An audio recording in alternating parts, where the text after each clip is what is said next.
Halo, Assalamualaikum warahmatullahi wabarakatuh, Sobat Learning Enthusiast. Kali ini kita akan sama-sama belajar terkait dengan pemrograman Python, di mana konsep dalam sebuah ngoding itu sangat dibutuhkan untuk kita bisa melakukan coding secara efisien ya.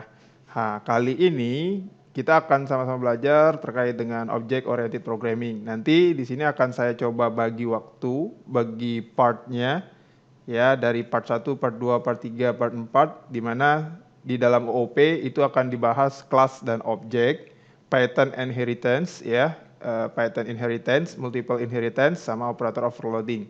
Jadi secara fundamental kita akan coba secara struktur belajar ini ya teman-teman. Baik, ini adalah part 1 yang akan kita bahas sama-sama di pertemuan kali ini. Namun kita akan coba bagi subkontennya ya. Dari subkonten yang pertama, kedua, dan ketiga di video ini yang akan kita coba sama-sama bahas sama-sama ya. Python class, objek, dan bagaimana cara kita mengakses kelas tersebut. Dan nanti di video keduanya, di lanjutannya masih di part 1, akan kita bahas juga di subkonten yang keempat, kelima, dan keenam. Di akhir momen ini, teman-teman akan diminta untuk mengikuti exercise-nya ya. Nah, di exercise ini nanti untuk mengasah kita punya kemampuan. So, untuk requirement pembelajaran Python ini, teman-teman bisa buat siapkan kode editornya dan version Python-nya. Version Python-nya kita akan gunakan Python 3913. Untuk kode editornya kita gunakan PyCharm 2022 Community Edition. Nah, teman-teman bisa download aja di Google ya untuk kode editornya. Kalau misalkan kita mau menggunakan kode editor yang lain, misalnya seperti Visual Studio Code, ya boleh aja ya. Yang penting teman-teman bisa paham maksud dari pembelajaran ini. Karena kode editor hanya sebuah perangkat ya, penyedia untuk kita bisa melakukan ngoding. Oke, jadi kita bahas aja langsung masuk di pertemuan ini. Apa itu kelas? Di dalam sebuah OOP, kita harus tahu ada yang namanya kelas, teman-teman. Kelas bisa disebut sebagai wadah atau template ya. Jadi secara sederhana kita akan menganalogikan, mengimajinasikan bahwa kelas itu adalah wadah atau template. Jadi di dalam kelas ini nanti ada turunannya ya, ada objeknya gitu ya. Jadi untuk membuat objek di dalam program apapun itu kita buat kelasnya dulu ya. Nah, kita menggunakan keyword namanya class untuk membuat kelas di Python. Contohnya, misalnya kita akan membuat sebuah program mobil.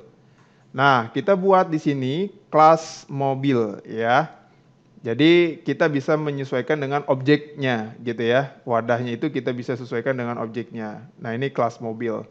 Berikutnya, di dalam kelas mobil, dalam sebuah objek gitu ya, objek mobil ini nanti akan banyak yang namanya variable-variable. Variable ini disebutnya atribut, teman-teman. Kriteria lah, gampangnya gitu, kriteria.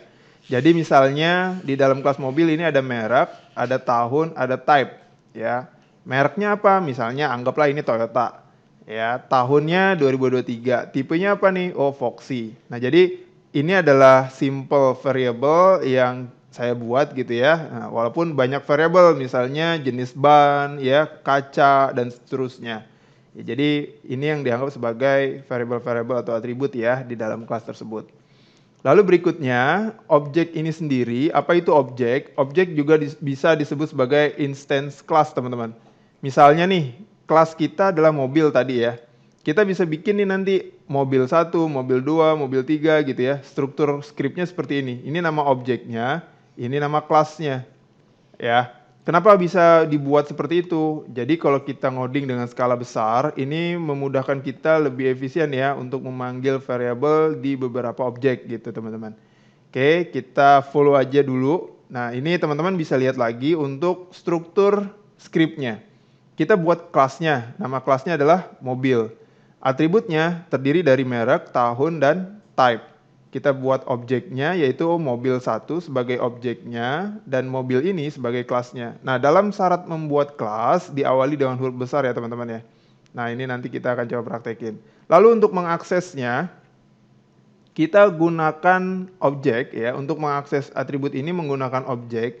Jadi mobil 1 objek tadi yang kita buat, kita panggil nih variabelnya apa gitu ya. Merek, tahun, dan type. Jadi untuk mengakses atribut ini bisa kita gunakan notasi titik. Ya, jadi kita buat seperti itu. So, untuk programnya kita akan coba praktekin seperti ini, nanti keluarannya adalah merek, tahun pembuatan, dan tipe.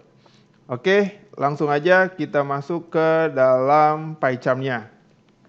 Teman-teman silakan yang sudah terinstall PyCharm-nya bisa dibuka PyCharm-nya, kita buat di sini.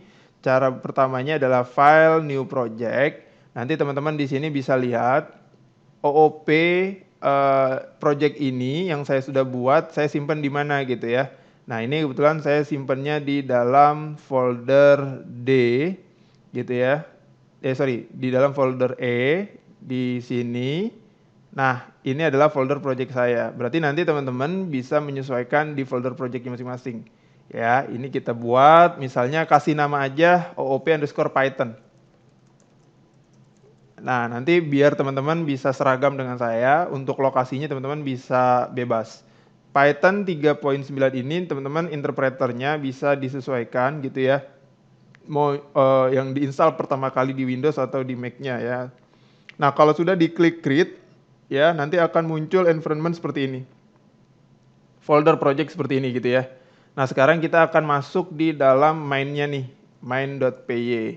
Nah, sekarang untuk membuat kelas mobil tersebut di dalam programnya, kita ketik aja kelas mobil. Ini syarat untuk membuat kelas di dalam Python. Jadi kita buat dengan titik 2 seperti ini, lalu ketika di enter dia akan maju satu tab ya. Kalau seperti ini dia nggak bisa, harus satu tab seperti ini. Lalu kita akan coba buat nih teman-teman, misalnya merek, variabelnya tadi ya, atributnya. Mereknya apa nih misalnya? Toyota. Kita buat lagi misalnya tahun. Sorry, ini saya biasa buat kecil aja. Ya, tahun. Tahun misalnya 2023. Terus tipe. Tipenya saya buat di sini Foxy. Oke. Nah, untuk bisa memanggil nilai dalam atribut ini, kita akan buat namanya objek. Kita panggil mobil 1 sama dengan di sini adalah nama kelasnya teman-teman, mobil gitu ya. Nah, setelah itu teman-teman bisa panggil variabel itu menggunakan objeknya mobil merek. Lalu mobil 1 dot tahun. Ya, berikutnya lagi mobil 1 dot type. Nah, untuk bisa mengaksesnya kita gunakan print ya, teman-teman. Kita gunakan print pakai F atau tanpa F juga bisa. Nah, sekarang kita coba panggil menggunakan F, file begitu. Kita panggil misalnya merek mobil sama dengan untuk kita memanggil atribut ini, objek yang kita buat di sini manggilnya menggunakan buka kurung kurawal karena kita gunakan file di sini F ya. Nah, jadi kita panggil di sini mobil 1 dot merek. Lalu berikutnya kita panggil lagi misalnya tahun pembuatan sama dengan mobil 1 dot tahun. Berikutnya tipe mobil. Mobil 1 objeknya panggil atributnya type. Nah, kalau sudah jangan lupa di save, kita running, tekan, kalau di sini saya tekan F10 ya teman-teman ya. Nah, teman-teman bisa klik yang di sini runningnya. Oke, muncul di sini resultnya merek mobil Toyota tahun pembuatan 2023, tipe mobilnya adalah Foxy. Jadi seperti ini teman-teman cara ngoding untuk OOP ya. Kita bisa buat seperti ini, merek Toyota tahun pembuatan 2023, tipenya Foxy. Ya, secara sederhana kita praktekin dulu yang part ini dalam video ini, nanti kita akan coba lanjut lagi di pertemuan berikutnya. Oke teman-teman semuanya, thank you.